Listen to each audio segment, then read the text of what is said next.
என்னடா கையில் இவ்வளோ பெரிய பூண்டுன்னு பார்க்குறீங்களா? இது பூண்டு இல்லைங்க, இது ஒயிட் ஆனியன்ஸு. இந்த ஒயிட் ஆனியனை வச்சு ஈஸியாக சிம்பிளாக ஈவன் குட்டீஸ் கூட செய்யக்கூடிய ஒரு சிம்பிளான ரெசிபியை நான் செஞ்சு காட்ட போகிறேன். வாங்க வீடியோக்குள்ளே. அடுப்பில் ஒரு கடாய் வச்சுட்டு அதில் 2 டேபிள் ஸ்பூன் நெய் ஊற்றிக்கோங்க. அதுக்கப்புறம் அதில் பொடி பொடியாக கட் பண்ணி வச்சுருந்த ஒயிட் ஆனியன்ஸை அதில் ஆட் பண்ணிக்கோங்க. நல்லா ஃப்ரை பண்ணுங்கள். லைட்டாக உப்பு சேர்த்திக்கோங்க.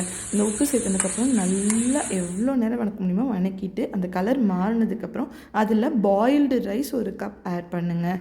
சுகர் இருக்கிறவங்க, பிபி இருக்கிறவங்க இந்த ஒயிட் ஆனியன்ஸ் உங்களோட ஃபுட்டில் ஆட் பண்ணிக்கிட்டிங்கன்னா அது கொஞ்சம் கண்ட்ரோலாக ஹெல்ப் பண்ணும்.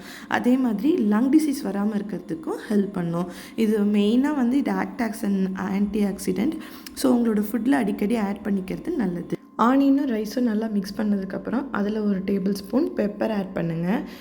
பெப்பர் அதிகமாக இருக்குதுன்னு ஃபீல் பண்ணாதீங்க. ஏன்னா ஸ்டார்டிங்லேயே நம்ம நெய் தான் யூஸ் பண்ணிக்கிறதுனால பெப்பர் காரம் அதிகமாக இருக்குது, குழந்தைங்களுக்கு ஹெவியாக ஃபீல் ஆகாது.